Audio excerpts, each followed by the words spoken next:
ओम आदित्याय नमः। ओम नमः शिवाय। भगवान सूर्य देव की कृपा से आप सभी भक्तों का जीवन सुख समृद्धि और धन्य धान्य से परिपूर्ण रहे। प्रिय भक्तों, आज रविवार के दिन आप श्रवण करेंगे धन समृद्धि प्रदान करने वाली और रोग दोष को दूर करने वाली रविवार की बड़ी ही दुर्लभ तथा प्राचीन कथा, जिसे आप सभी भक्तगण बड़ी श्रद्धा तथा प्रसन्न चित्त मन से पूरा अवश्य सुनिएगा। प्राचीन समय की बात है। एक राजा था। उसके पास सिपाही, घोड़े, दास दासियां, धन दौलत सब कुछ था। सिर्फ उन्हें संतान नहीं थी। इसी कारण से राजा और रानी बहुत दुखी रहा करते थे। संतान प्राप्ति के लिए उन्होंने हर तरह का दान धर्म, धार्मिक अनुष्ठान, जप मंत्र, व्रत, पूजा पाठ सब कुछ किया, लेकिन उनका कोई लाभ नहीं हुआ। जब राजा रानी दोनों ही बुढ़ापे की ओर बढ़ने लगे तो क्या होता है कि दोनों गहन सोच में पड़ गए कि अब इतने बड़े राज्य का क्या होगा, कौन बनेगा इस राज्य का वारिस, कौन प्रजा की जिम्मेदारी को उठाएगा। राजा रानी दिन रात इसी चिंता में घुलने लगे। उन्हें खाने पीने की कोई सूध बूध नहीं रही। एक दिन सुबह राजा के दरबार में एक साधु आता है तो दासी रानी को यह बात बताती है। तब रानी दासी से कहती है, हे दासी, यह मेरा अंतिम दान धर्म है। इसके बाद मैं अपने हाथों से कोई दान धर्म नहीं करूंगी। रानी चावल से भरा हुआ सोने का कटोरा हाथ में लिए बाहर आई और साधु की झोली में भिक्षा डालने आगे बढ़ती है तो उसके चेहरे पर छाई उदासी साधु की दृष्टि में आ गई। वह उनसे पूछता है कि हे रानी, क्या हुआ, आप इतना उदास क्यों हो। तब रानी साधु को सारी बातें बताती है और विलख विलख कर रोने लगती है। रानी को यूं रोता हुआ देखकर साधु कुछ गंभीर हो जाते हैं और कहते हैं, हे रानी, आप चिंता मत करिए, आपकी संतान की इच्छा अवश्य ही पूर्ण होगी। आपकी कोख से एक पुत्र जन्म लेगा, किंतु मात्र वह 16 वर्ष तक ही आपको मिलेगा। इसके आगे वह इस मृत्यु लोक में नहीं रह पाएगा। इससे बढ़कर आपको कुछ देना मेरे लिए संभव नहीं है। अपनी बात पूरी करते हुए उसने अपनी झोली में हाथ डाला, थोड़ी सी भभूत निकालकर रानी को दे दी और कहा, आप और महाराज दोनों इसे बांटकर ग्रहण कर लेना। तुम्हें जल्द ही बहुत ही सुंदर पुत्र की प्राप्ति होगी। इतना कहकर साधु अपनी राह चल गया। उसी रात राजा अपना दरबार खत्म करके रानी के पास महल में आए तो रानी ने राजा को सारी बातें बताई और साधु की दी हुई भभूत राजा को दिखाया और बोली, साधु महाराज ने यह भभूत हम दोनों को ग्रहण करने के लिए कहा है, हे महाराज। तो महाराज बोले कि हे महारानी, इतना दान धर्म किया, जप तप उपवास किया, लेकिन इसका कोई फल नहीं मिला। क्या अब इस भरोसे हमें संतान प्राप्त होगी। तो रानी बोली, जब इतना सब कुछ किया तो अब यह भी कर लेते हैं। हे महाराज, साधु के क्रोध को क्यों बुलावा दे। प्रिय भक्तों, राजा को अब किसी पर विश्वास नहीं था, पर रानी को दुख न पहुँचे इसलिए वह राजी हो गया। उसने साधु महाराज का नाम स्मरण करके वह भभूत बांटकर दोनों ने खा ली।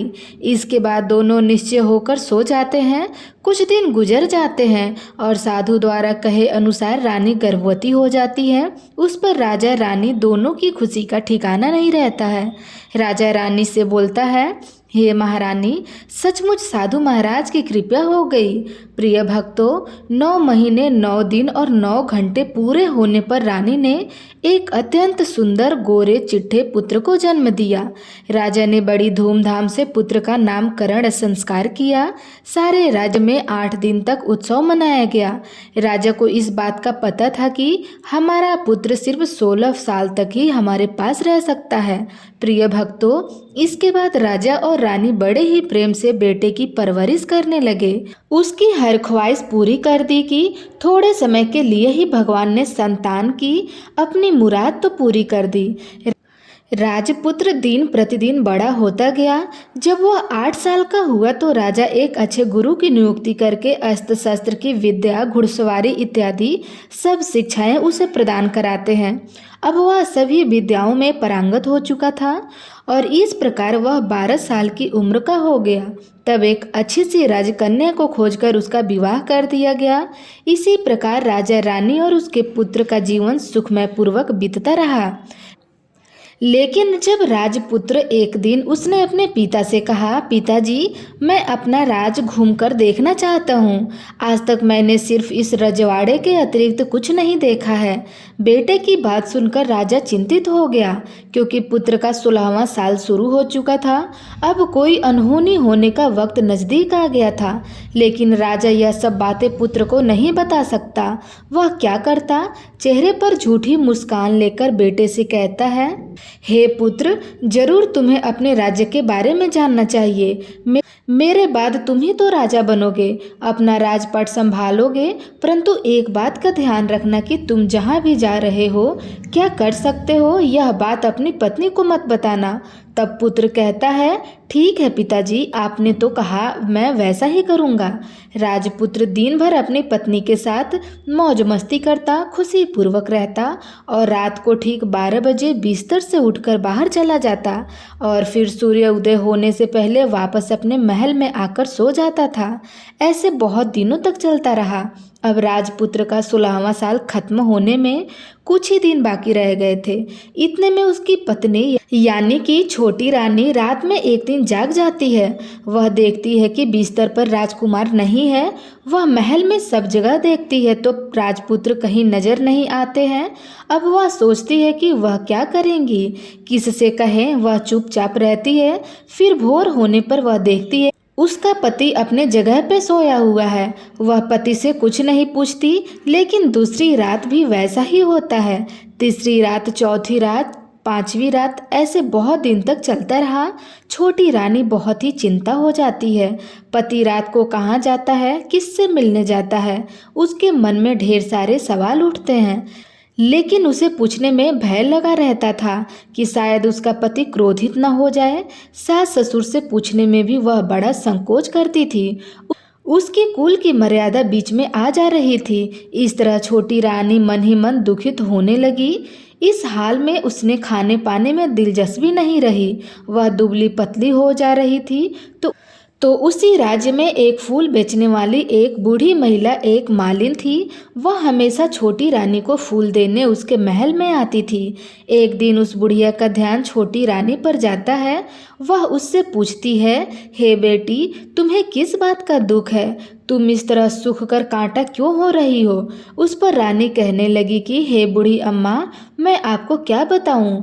इस राज्य का राजपुत्र मेरा पति अर्थात इस राज्य का राजपुत्र हर रात बिस्तर पर से उठकर कहीं चला जाता है और सुबह भोर होते ही वापस आकर फिर से वहीं अपने जगह पे सो जाता है। वह कहाँ जाता है? अपने प्रेमिका से मिलने जाता है। क्या करता है, मुझे कुछ नहीं पता। यही सब सोच सोच कर मैं दुबली होती जा रही हूँ। मुझे खाना पीना ग्रहण करना अच्छा नहीं लगता। प्रिय भक्तों, वह बुढ़िया उसे एक उपाय बताती है और कहती है कि हे बेटी, ऐसा करना कि आज रात तुम सोना मत। तुम्हारा पति जब उठकर कहीं जाए तो उसके पीछे जाकर देखना कि वह कहाँ जाता है, क्या करता है, और उसकी अच्छी तरह से पहरेदारी करना। छोटी रानी ने कहा, हे अम्मा, पर मुझे नींद आ गई। तो वह मालकिन कहती है, देखो, एक काम करना, अपने दाहिने हाथ की उंगली में एक जख्म लगा लेना, उस पर थोड़ी सी मिर्च छिड़क देना, तुम्हें जलन के मारे नींद नहीं आएगी। प्रिय भक्तों, उस बुढ़िया के कहे अनुसार छोटी रानी ने अपने उंगली में एक जख्म लगा लिया और उसमें मिर्ची लगा दी। जलन के मारे कुछ देर तक तो उसे नींद ही नहीं आई। बाद में वह सो जाती है। दूसरे दिन सुबह बुढ़िया फूल लेकर उसके महल में पहुंची और पूछती है, क्या हुआ बेटी, क्या तुम देख पाई कि तुम्हारा पति कहाँ जाता है? तब छोटी रानी कहती है, नहीं अम्मा, पहले कुछ समय जलन के कारण मुझे नींद नहीं आई, पर कुछ देर के पश्चात मैं सो गई। बुढ़िया कहती है, कोई बात नहीं, आज तुम उंगली पर पहले से ज़्यादा बड़ा जख्म करना और ज़्यादा मिर्ची लगाना। तो छोटी रानी ने वैसा ही किया, परंतु वह सिर्फ पति को बाहर निकलते हुए देख पाई। उसके पश्चाताप उसकी आंखें मूंद गई। फिर उसे नींद आ गई। दूसरे दिन सुबह वह बुढ़िया फिर आती है। बुढ़िया माई के पूछने से पहले ही छोटी रानी रोने लगती है और कहती है, अम्मा मैं आज भी उसकी पहरेदारी ठीक से नहीं कर पाई। बुढ़िया कहती है, रो नहीं बेटी, सब कुछ ठीक हो जाएगा। तुम आज रात जख्म और बड़ा करना, उस पर ज़्यादा मिर्च लगाना और एक काम करना, जब वह जाने के लिए निकले तब उसका रास्ता रोक लेना। बुढ़िया ने जैसा बताया छोटी रानी ने वैसा ही किया। आज रात उसे नींद नहीं आई। पति जब रात को महल से निकलने के लिए चलने लगा तो वह बुढ़िया ने जैसा बताया वैसा ही करती है। दौड़कर जाकर पति का रास्ता रोकती है और कहती है, आप कहाँ जा रहे हो, किससे मिलने जा रहे हो, मुझे बताओ। तब राजपुत्र उसे समझाने की बहुत कोशिश करते हैं कि देखो, अगर मैंने तुम्हें यह बात बता दिया तो मैं तुम्हें दोबारा नहीं मिल पाऊंगा। छोटी रानी कहती है, कोई बात नहीं, ना मिल पाओ, लेकिन आप रात के समय कहाँ जाते हो यह मुझे बता दो। राजपुत्र निरंतर हो जाता है और अपने पत्नी की जिद के आगे उसकी एक नहीं चल पाती। ठीक उसी समय उसका 16वां साल खत्म होने वाला होता है और 17वां साल लगने ही वाला होता है। अब वह राजकुमार कुछ सोचता है और कुछ चावल मंत्रों से सिद्ध करके अपनी पत्नी को देकर कहता है, इस चावल को दोनों हाथों में मुट्ठी में पकड़ना। पहले दाएं हाथ में पकड़े चावल मेरे ऊपर फेंकना। मैं कौन हूँ तुम्हें पता चल जाएगा। बाद में बाएं हाथ में पकड़े चावल मेरे ऊपर फेंकना। मैं जैसा था तुम्हें वैसा ही मिल जाऊंगा। लेकिन यदि तुम बाएं हाथ के चावल मेरे ऊपर फेंकना भूल गई तो मैं तुम्हें कभी मिल नहीं पाऊंगा। छोटी रानी ने कहा, नहीं भूलूंगी। छोटी रानी बड़े ही आत्मविश्वास के साथ यह कहकर दाएं हाथ में पकड़े चावल पति के ऊपर फेंकती है तो राजपुत्र एकदम एक विशाल घोड़ा है, एकदम सफ़ेद लंबी गर्दन और बड़ा ही तेजस्वी, और वह घोड़ा देखते ही देखते तेजी से दौड़ने लगा। छोटी रानी उस घोड़े को एकदम बहुत सी भौचक्की होकर देखने लगती है और पति ने बाएं हाथ के चावल फेंकने की जो बात कही थी वह भूल जाती है। उसकी आंखों के सामने घोड़ा महल से बाहर निकलकर चला जाता है। घोड़ा जब महल से बाहर जाता है तो वापस नहीं आता है। अब छोटी रानी को बड़ा ही पश्चाताप हुआ। वह स्वयं को कोसने लगी, लेकिन अब उसका कोई फायदा नहीं होने वाला था। राजकुमार अब वापस नहीं आने वाले थे। सुबह होते ही महाराज को यह सब बातें पता चली। उन्हें बहुत बड़ा दुख हुआ और वह बिस्तर पर पड़ गए तथा अपने बेटे की राह देखने लगे कि एक न एक दिन उनका बेटा वापस जरूर आएगा। इस तरह 1 महीने, 2 महीने, 3 महीने करते करते पूरे 6 महीने बीत गए। राजपुत्र का कोई पता नहीं चला। राजा के सेनापति राजपुत्र को ढूंढने के लिए राज्य के गांव-गांव सिपाही भेजते थे, लेकिन उसे कोई सफलता नहीं मिली। इधर छोटी रानी अपनी हठ के कारण पति गायब हो गया है यह सोचकर स्वयं को मन ही मन कोसती रहती थी और प्रण कर लेती कि कुछ भी करके मेरे पति ढूंढ कर लाइए और उसे वापस घर लेकर आएंगी। प्रिय भक्तों, एक दिन सुबह उठकर सास ससुर के महल में जाती है और कहती है कि मैं अपने पति को खोजने जा रही हूँ। अब महाराज को क्या करना चाहिए था? कुछ भी करके उनका बेटा उन्हें वापस मिलना चाहिए था। वे बहू को जाने के लिए अनुमति देकर कहने लगे कि हे बेटी, तुम्हें जो चाहे वह करो, जहाँ जाना है वहाँ जाओ, लेकिन मेरे पुत्र को वापस लेकर आओ। अब छोटी रानी अपने शाही भेष बदलकर एक सेठानी बन जाती है। कुछ दासियों को कुछ नौकरानी के साथ लेकर के और कुछ सामान ले लेती है और राज्य की सीमा पर जाकर वहां एक भोजनालय खोल देती है। वहां आने जाने वाले यात्रियों को भोजन मुफ्त में खिलाती है और मात्र एक शर्त रखती है कि खाने वाले को उसकी देखी हुई कोई अजीब चीज, नई चीज मालकिन को यानी कि राजकन्या को बतानी पड़ेगी, तो वहां आने वाले हर नागरिक को मुफ्त में भोजन दिया जाएगा। प्रिय भक्तों, इस तरह छोटी रानी राहगीरों को उनके बताए गए बातों को अनुसार मुफ्त में खाना खिलाती रही, परंतु रानी को जो बात चाहिए थी अब तक वह नहीं मिली थी। ऐसे ही कुछ दिन बीत गए। रानी के महल में फूल लेकर आने वाली बुढ़िया की एक बेटा और बहू भी था। उसका एक छोटा सा यानी बुढ़िया का एक पोता भी था। उस बुढ़िया के बेटे और बहू सुबह काम के लिए निकल जाते थे और पोते को संभालने की जिम्मेदारी बुढ़िया पर रहती थी। दिन भर पोते को संभालती रहती थी। बुढ़िया को पान खाने की आदत थी, वह पान के बिना नहीं रह पाती थी। ऐसे ही एक दिन बुढ़िया को पान खाने के लिए चूना चाहिए था। वह उसे तैयार करने के लिए सीप लेकर आई। उस सीपियों को भूनने के लिए गोबर के कंडे चाहिए थे। कंडे इकट्ठा करने के लिए वह बांस की टोकरी लेकर चरवाहे के मैदान में गई, जहां बहुत सारे कंडे थे। उन्हें जमा करते करते उसे घर आने में अंधेर हो गया और उस शाम होते ही काम से वापस आकर बेटा और बहू घर पहुंची तो देखा कि बच्चा घर पर अकेला है और बहुत रो भी रहा है। वह दोनों गुस्से से लाल पीले हो गए और इसी बीच वह मालकिन बुढ़िया घर पहुंची। बेटे ने पूछा, पोते को घर पर अकेला छोड़कर माँ तुम कहाँ गई थी? तब बुढ़िया बताने लगी, बेटा मैं गोबर के कंडे इकट्ठा कर रही थी। इस पर बेटा बोला, दोबारा बच्चों को अकेला घर पर छोड़कर यदि कहीं गई तो मैं तुम्हें बहुत पीटूंगा। बुढ़िया कहने लगी, नहीं बेटा, फिर कभी ऐसा नहीं करूंगी। लेकिन दूसरे ही दिन बुढ़िया यह बात भूल गई और चरवाहे के मैदान पर कंडे इकट्ठा करने चली गई। शाम को जब बेटा और बहू काम से वापस लौटे तो देखा कि बच्चा घर पर अकेला है और वह जोर जोर से रो रहा है। अब उसके बेटे की सहन शक्ति खत्म हो गई और बुढ़िया के घर आने पर उसे घर से निकाल दिया। बुढ़िया रात भर घर से बाहर अंधेरी में बैठी रही और सुबह होते ही हाथ में टोकरी लेकर कंडे इकट्ठा करने के लिए निकल गई। प्रिय भक्तों, उस दिन उस पर कंडे इकट्ठा करने का मानो पागलपन सवार हो गया था।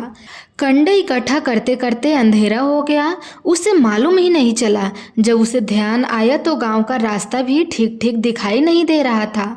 अब वह अंधेरे में आंखें फाड़ फाड़ कर देखती और किसी तरह आगे निकलने लगी तो उसने देखा कि एक कपिला गाय छन छन की आवाज़ करते हुए गले में घंटी बजाते हुए उस मैदान पर आई। उसे देखकर बुढ़िया सोचने लगी कि इस गाय के पीछे पीछे जाऊंगी तो गांव तक जरूर पहुंच जाऊंगी। तब बुढ़िया उसके पीछे जाने लगी। वह गाय उस मैदान से लेकर एक एक करके 6 मैदान पार करती है और आखिर में वह 7वें मैदान तक पहुंच जाती है। तो वहाँ क्या होता है कि उस मैदान में एक बड़ा सा पत्थर था। गाय जाकर उस पत्थर को अपने सींग से मारती है। जब गाय ने सींग मारा तो वह पत्थर दूर हट गया और पताल के नीचे जाने के लिए सीढ़ियाँ दिखाई देने लगी। तब वह गाय उन सीढ़ियों के नीचे जाने लगी। वह मालिन बुढ़िया यह सब देख रही थी और झट से गाय की पूंछ को पकड़ लिया। प्रिय भक्तों, वह गाय के साथ नीचे पताल लोक में गई और तुरंत ही गाय की पूंछ छोड़ दी और इधर उधर देखने लगी। तब उसने देखा कि वहाँ बहुत सारे दीपक जल रहे हैं, तेज रोशनी है। जब उसकी नज़र गाय के ऊपर पड़ती है तो वहाँ एक अद्भुत घटना घटती है। गाय के गले में अपने आप शाल पड़ गई। छम छम करके कोई दुधिया गाय का दूध दूहने लगा, लेकिन कोई भी वहाँ नजर नहीं आ रहा था। बुढ़िया बहुत ही घबरा गई कि कहाँ आकर मैं फंस गई। वह सोचने लगी कि वहाँ छिपने के लिए एक जगह ढूंढने लगी, लेकिन उसे कहीं जगह न मिला। हर जगह उजाला ही उजाला था। तो वह एक कोने में खड़ी हो गई और जो कुछ सामने हो रहा था उसे चुपचाप देखने लगी। उसने देखा कि वहाँ एक उम्दा सफ़ेद घोड़ा और 2 कुंड थे। उसमें से एक कुंड में घोड़े ने छलांग लगाई और ऊपर आ गया। उस घोड़े को अब राजपुत्र का रूप प्राप्त हो गया। उसने दूसरे कुंड में पानी में स्नान किया और वहाँ रखे गए नए कपड़े पहने और नज़दीक की एक सुंदर पलंग पर आ गया। उस पर आकर वह बैठ गया। उसके सामने 56 प्रकार के पकवाने से सजी एक थाली आई। दूध की एक प्याली आ गई, पान सुपारी आ गई। उसके सामने एक दिया जल रहा था। राजपुत्र ने खाना खाया, पानी पिया, पान सुपारी खाई और बिस्तर पर लेटने से पहले सूर्य भगवान का स्मरण करके सामने जलते हुए दिए से पूछा, हे दीपंकर, मेरे माता पिता क्या कर रहे हैं? दिया बताने लगा, बेटे के शोक में डूबे हुए हैं। उसने कहा कि राज्य कौन संभाल रहा है? तो उसने बोला कि राजमंत्री संभाल रहा है। उसने पूछा कि मेरी पत्नी क्या कर रही है? तो दिया बोला कि उसने चौराहे पर भोजनालय शुरू किया है और आते जाते लोगों से नई खबर के बारे में पूछती है। दिए के इतना कहते ही राजपुत्र कहने लगा, ठीक है। इसके बाद वह सो गया। बुढ़िया कोने में खड़ी हुई सब कुछ देख रही थी। ऐसी अद्भुत घटना उसके जीवन में पहली बार देखी थी। उसे अंदर ही खुलबुलाहट होने लगी। वह अपनी भूख प्यास भूल गई कि आगे क्या होगा। इस उत्सुकता से वह देखने लगी कि लेकिन उसके बाद कुछ घटनाएं नहीं घटी। रात गुजर गई और सुबह हो गई। पलंग पर सोया हुआ राजपुत्र उठा और फिर से पहले वाले कुंड में छलांग लगाई तो अब वहां फिर से घोड़ा बनकर कुंड से बाहर आ गया। तेजी से उस पताल नगरी से बाहर निकल गया। लेकिन कहा गया बुढ़िया को कुछ पता नहीं चला। इसके बाद पिछली रात की तरह कोई उस गाय को छम छम करके दूध दूहने लगा। जैसे ही दूध दूहना खत्म हुआ उसके गले की साकर अपने आप खुल गई और वह गाय तेजी से ऊपर जाने लगी, सीढ़ियों की ओर भागने लगी। गाय को दौड़ता देखकर बुढ़िया सोचने लगी कि अब गाय के साथ यहाँ से ऊपर जाना ही समझदारी होगी, नहीं तो कोई मुसीबत आकर उसके ऊपर आ पड़ेगी। झट से उसने गाय की पूंछ पकड़ ली, गाय के साथ ऊपर आ गई। गाय जब मैदान में पहुंची तो उस सुरंग का रास्ता अपने आप बंद हो गया और उसके मुख पर एक बड़ा सा पत्थर पहले की तरह खड़ा हो गया। ऊपर आकर वह गाय जंगल की ओर निकल गई। इधर वह बुढ़िया एकदम से बावली हो गई थी। उसने पताल नगरी में जो कुछ देखा था वह जल्दी जल्दी किसी को बताने के लिए बड़ी ही उतावली थी। तो उसे एक कदम याद आया कि नगर की सीमा पर कोई औरत भोजनालय चला रही है और नई बात बताने वाले को अच्छा खाने पीने को देती है। वह सोचने लगी क्यों न मैं यह बात उस औरत को बताऊं। यदि उसे यह पसंद आई तो बाकी जीवन खाने पीने की झंझट से मुक्ति मिल जाएगी। बुढ़िया ने मन ही मन तय किया और तुरंत भोजनालय के द्वार पर पहुंच गई, जहां द्वार पर टंगी नगाड़े के सामने खड़ी हो गई और जोर जोर से नगारा बजाना शुरू कर दिया। नगाड़े का इस तरह शोर सुनकर मालकिन यानी छोटी रानी मन ही मन प्रसन्न हो गई कि शायद कोई नई बात लेकर यहाँ आया हुआ है। छोटी रानी सिपाही को आदेश देती है कि जाइए और कौन आया है उसकी अच्छे से खातिरदारी करिए। छोटी रानी का आदेश पाते ही सिपाही दौड़ते हुए गए तो वहाँ एक बुढ़िया नगाड़ा बजा रही थी। उन्होंने पूछा, बुढ़िया माई क्या हुआ, नगाड़ा क्यों बजा रही हो? तब बुढ़िया बोली, कुछ नहीं बेटा, यहाँ खाना मिलता है ना, इसलिए आई हूँ। तो सिपाही ने कहा, माई खाना चाहिए, खाना तो मिलेगा लेकिन तुम्हें कोई नई बात बतानी पड़ेगी। तब बुढ़िया कहती है, हाँ बताऊंगी, एक बात मालूम है मुझे। इस पर सिपाही उसे अंदर लेकर आए और मालकिन के आदेश के अनुसार बहुत सेवा सत्कार किया। बड़ी से सुंदर थाली में सुंदर सुंदर पकवान व्यंजन परोसे गए। बुढ़िया बहुत दिनों से भूखी थी, वह खाने पर टूट पड़ी। खाना खाने के बाद सिपाही ने उसे नई साड़ी पहनने को दी। उसके बाद उसे लेकर रानी के पास गए। बुढ़िया और छोटी रानी ने तुरंत एक दूसरे को पहचान लिया। तब छोटी रानी ने बुढ़िया से कहा, अम्मा अब बताओ तुमने क्या नई बात देखी? तब बुढ़िया कहती है, नई बात? मैंने तो कोई नई बात नहीं देखी। मेरे पास तो तुम्हें देने के लिए खाने के पैसे नहीं थे, इसलिए मैंने झूठ कहा और नगाड़ा बजाया। रानी ने कहा, अम्मा घबराना नहीं, किसी को तुम्हारा नाम नहीं बताऊंगी। फिर भी बुढ़िया ने कहा, मेरे पास कोई नई बात नहीं है। इस पर रानी ने उससे कहा, देखो अम्मा, तुमने मुझे वह नई बात बताई तो जिंदगी भर तुम्हारी देखभाल करूंगी, तुम्हें राजमाता की तरह रखूंगी। अब बुढ़िया बताने के लिए तैयार हो गई। ने जो कुछ भी चरागाह वाले मैदान में देखा था वह सब कुछ सच सच छोटी रानी को बता दिया। बुढ़िया की बातें सुनकर छोटी रानी को यकीन हो गया कि वह राजपुत्र उसी का पति है। वह तुरंत बुढ़िया से कहने लगी, हे अम्मा, मुझे उस जगह पर ले चलो। तब बुढ़िया बोली, नहीं बेटी, वह पताल लोक है, वहाँ सांप आदि रहते हैं, तुम्हें देख लिया तो तुम्हारी जान खतरे में पड़ सकती है। लेकिन छोटी रानी उसकी एक भी नहीं सुनी, उसे उस जगह ले जाने के लिए हठ करने लगी। आखिर में बुढ़िया ने उसका कहना मान ही लिया और कहने लगी, ठीक है, मैं तुम्हें वहां लेकर जा सकती हूँ, पर आज नहीं, कल वहां जाना। दूसरे दिन दोपहर को रानी बुढ़िया के साथ उस मैदान पर गई और एक जगह छुपकर गाय के आने की राह देखने लगी। दिन ढलते ही अंधेरा घिरने लगा और गाय हमेशा की तरह वहां मैदान में आ गई और उस कोने में जाकर उसने पत्थर पर सींग मारा तो छत से पत्थर हट गया। सुरंग में जाने के लिए रास्ता खुल गया।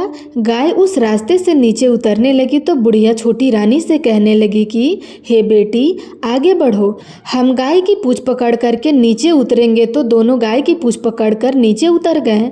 बुढ़िया पहले जिस कोने में छिपी थी उसी कोने में छिप गई। अब नीचे सब कुछ पहले जैसा घटित हो रहा था। गाय के गले में अपने आप साल पड़ गई। कोई अदृश्य रूप से उसका दूध दूधने लगा। एक सफेद घोड़ा आकर एक कुंड में छलांग लगाई तो राजपुत्र के रूप में ऊपर आया। वह राजपुत्र दूसरे कुंड में नहाने लगा। बाद में उसके सामने खाने की थाली आई, दूध की प्याली आई और पान का बीड़ा भी आ गया। राजपुत्र सब ग्रहण करके सोने के लिए पलंग पर चला गया। सोने से पहले सूर्यदेव का स्मरण करके वह दिए से पूछने लगा, हे दीपंकर, मेरे माता पिता क्या कर रहे हैं? या कुछ जवाब नहीं देता, बल्कि वह बूझने लगता है। तब राजपुत्र को कुछ घटित हुआ है इसका संदेह हो गया। वह उदास हो गया और जो कुछ हुआ हो जाने दो, ऐसा सोचकर वह बिस्तर पर लेट गया। अब रानी का संयम टूट गया। वह दौड़कर अपने पति के पास आई और उसके पैर पड़ने के लिए आगे बढ़ती है। तब राजपुत्र तुरंत ही पत्नी को पहचान गया और झट से पीछे हट गया। चिल्लाने लगा कि नहीं नहीं, मुझे मत छूना वरना सर्वनाश हो जाएगा। रानी दोनों हाथ जोड़कर पति से अपने भूल को स्वीकार करने लगी कि हे स्वामी, मुझे भूल हो गई। मुझे आपसे नहीं पूछना चाहिए था कि आप रात को कहाँ जाते हो। मैं अपनी भूल स्वीकार करती हूँ। मुझे मेरी भूल की सजा मिल गई है। अब आप घर चलो। आपके वियोग में आपके माता पिता ने बिस्तर पकड़ लिया है। आपकी प्रजा बहुत दुखी है। इस पर राजपुत्र कहने लगे, वही तो एक बार तुम गलती कर बैठी हो, अब दोबारा मत करना, नहीं तो मैं तुम्हें जो दिख रहा हूँ वह भी नहीं दिखाई दूंगा। रानी अब बिलाप करने लगी, जोर जोर से जमीन पर सिर पटकने लगी। राजपुत्र के मन में उसके प्रति दया उत्पन्न हो गई। वह उससे कहने लगा, यदि तुम मुझे पाना चाहती हो तो तुम्हें एक काम करना होगा। काम कठिन है, लेकिन वह तुम्हें अकेले ही करना होगा। रानी ने कहा, कहिए स्वामी, कितना भी कठिन काम क्यों न हो, मैं पूर्ण अवश्य करूंगी। इस पर राजपुत्र ने कहा कि इस पताल से ऊपर जाते ही तुम्हें एक घना जंगल नजर आएगा और ऐसे ही 6 जंगल पार करने के पश्चात तुम्हें एक 7वां जंगल मिलेगा। वह जंगल सबसे घना होगा। उस जंगल के बीचों बीच एक पीपल का पेड़ है। उसके आसपास की जगह पत्ते, फंदे, जटाएं आदि से ढक चुकी है। वहां बाघ, शेर, सांप, भालू बैठे हैं। तुम्हें उन सबको भगाकर वह जगह साफ करनी होगी। उसको गोबर से लिपाई करके पवित्र बनाना होगा, रंगोली से सजाना होगा। उसके बाद वहां धूप कपूर जलानी होगी, फूल और कुमकुम से पेड़ की पूजा करनी होगी, दूध और दही से बने चावल का भोग लगाना होगा। यह सब तुम्हें दोपहर को 12 बजे से पहले करना होगा। 12 बजने के समय तुम्हें उस जगह पर बैठकर सूर्य भगवान का ध्यान करना होगा। ठीक 12 बजे सूर्य भगवान का रथ वहां उतरेगा। वे सब देखकर खुश हो जाएंगे और कहेंगे कि जिस किसी ने भी यह सब किया है उसे मैं मनचाहा फल दूंगा। तो तुम सामने जाकर उनके रथ का दाहिना घोड़ा मांगना, मैं तुम्हें मिल जाऊंगा। इतनी बात कहकर राजपुत्र अपने पलंग पर सो गया और छोटी रानी रात भर वहीं रही और सुबह होते ही बुढ़िया के साथ गाय का पूंछ पकड़ के ऊपर आने के बाद बुढ़िया से कहने लगी, अम्मा, अब मैं अकेले ही आगे जाऊंगी, तुम भोजनालय वापस जाओ। वह जंगल में जाकर राजपुत्र के कहे अनुसार वह जगह साफ करती है। बाद में राजपुत्र ने जैसा बताया था उसे वैसा लिपाई करके वापस आ गई। दूसरे दिन सुबह होने से पहले उठी और जंगल में उसी जगह पहुंची जहां इत्र गुलाल का पानी छिड़क कर वह जगह सुगंधित की। धूप अगरबत्ती जलाकर उसे पवित्र किया और पूजन की सब सामग्री वहां तैयार करके रखकर सूर्य भगवान का ध्यान करने बैठ गई। जैसे ही पति ने बताया था, दोपहर के ठीक 12 बजे सूर्य भगवान का रथ उसी पीपल के पेड़ पर आकर रुका। सूर्य भगवान ने जब रथ के नीचे देखा तो सुगंधित वातावरण देखकर वे बहुत ही प्रसन्न हो गए। फिर वे बोले कि जिस किसी ने यह काम किया है मैं उसे मनचाहा वरदान दूंगा। यह सुनकर वह दौड़कर उसके सामने आ गई, उसको साष्टांग नमस्कार करके बोली, भगवान मैं वही हूँ, मैंने ही इस जगह को साफ किया है। तब सूर्य भगवान ने कहा, अच्छा तो तुम्हें जो चाहिए वह मांगो। उसने कहा, भगवान मुझे अपने रथ का दाहिना घोड़ा चाहिए। सूर्य भगवान बोले, नहीं नहीं, मैं तुम्हें और कुछ भी दे सकता हूँ, लेकिन यह घोड़ा नहीं दे सकता। मेरे रथ के 12 घोड़े हैं, तुम चाहो तो कोई और घोड़ा मांग लो, लेकिन यह दाहिना घोड़ा नहीं, वह मैं तुम्हें नहीं दे सकता। छोटी रानी ने एक नहीं सुनी, वह सूर्य देव से एक ही बात रट लगाती रही कि उसे दाहिना घोड़ा दे दीजिए, नहीं तो मैं आपके पैरों में गिरकर अपनी जान दे दूंगी। अब सूर्य देव धर्म संकट में पड़ गए। उन्होंने वचन दे दिया था, अब वह अपने वचन से पलट भी नहीं सकते थे। तब सूर्य भगवान ने बोले, मैंने तुम्हें घोड़ा दे दिया, लेकिन घोड़ा तो दे दिया, अब तुम्हें वहां नहीं मिलेगा, तुम्हें उसे पाताल लोक में जाकर लाना होगा।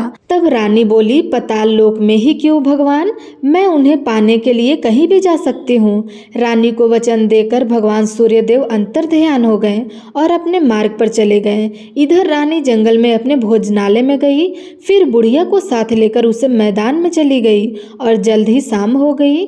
शाम होते ही वहां एक गाय आई, उसने सिर मारकर सुरंग का पत्थर हटाया, नीचे उतरने लगी। रानी और बुढ़िया जल्दी जल्दी उसकी पूंछ पकड़कर नीचे उतर गई। पाताल में सब घटनाएं पहले की तरह घटित होने लगी। घोड़े के एक कुंड में नहाकर राजपुत्र बन जाना, नहा धोकर पलंग पर जाकर बैठना, उसे खाने की थाली, दूध प्याली, पान का बीड़ा आना। लेकिन आज एक नई बात घटित हुई। आज 2-2 थाली, 2-2 दूध की प्याली और 2-2 पान के बीड़े आके उसके सामने आ गए।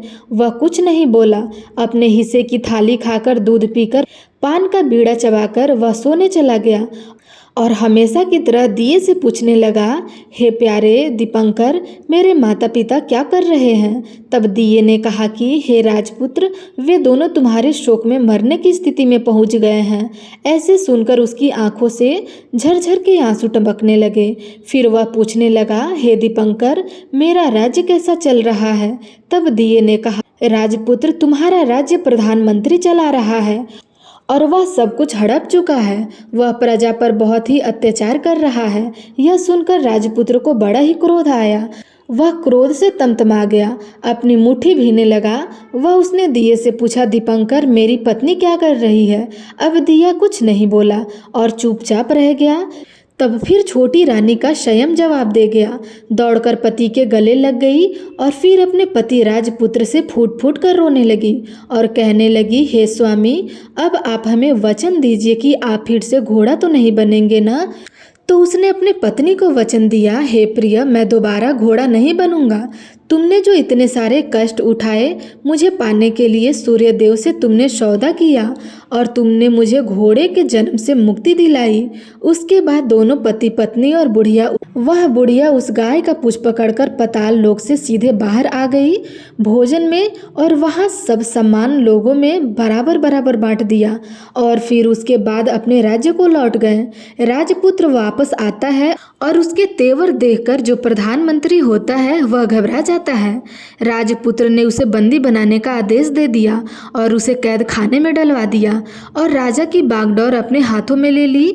इसके बाद वह अपने माता पिता से मिलने के लिए महल में गया। तब राजपुत्र वहां पहुंचकर क्या देखा कि उसके माता पिता उसके शोक में अस्थिपंजर बन गए हैं। पुत्र को वापस आया देखकर मरणासन राजा रानी की आंखें टप टप अश्रु की धाराएं बहने लगी। उन दोनों ने पुत्र को गले लगा लिया, उसे बड़ा ही प्रेम किया। इतना होने के बाद उसकी सेहत में एकदम सुधार आने लगा। अब वे बिस्तर से उठकर बैठ गए, पुत्र को आशीर्वाद देने लगे। पुत्र के आने की खबर तुरंत राज्य में फैल गई। प्रजा खुशी के मारे फूल नहीं समाई। प्रजाजन महल के सामने इकट्ठी हो गई। राजपुत्र ने भी उन्हें दर्शन दिए और राजा से उन्हें कोई दुख न पहुंचाएगा ऐसा उन्हें वचन भी दिया।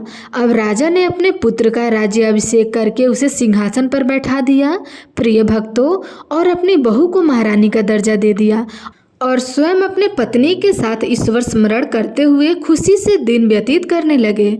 महाराज बना राजपुत्र अच्छी तरह से राज्य चलाने लगे, अपनी पत्नी के साथ सुख शांति से जीवन व्यतीत करने लगे। उस बुढ़िया को रानी ने अपने ही पास रखा और उसकी अच्छी तरह से देख रेख करने लगी। बुढ़िया के बुढ़ापे के दिन सुखी से गुजरने लगी, सारी प्रजाजन प्रेम से रहने लगी। तब राजपुत्र ने एक और घोषणा की कि हे प्रिय प्रजाजनों, तुम आज के बाद सूर्य नारायण भगवान का व्रत करो। प्रत्येक रविवार को उन्हें प्रेम पूर्वक अर्घ दो, घर की लिपाई करो तथा अपने घर में सुख समृद्धि की कामना करो। इससे तुम्हारे घर में धन धान्य हो जाएगा, साथ में तुम सब रोग मुक्त भी रहोगे। सूर्य भगवान की यह रविवार व्रत कथा संपूर्ण हुई तो प्रेम से बोलिए सूर्य नारायण भगवान की जय, सूर्य देवता की जय, सभी देवी देवताओं की जय।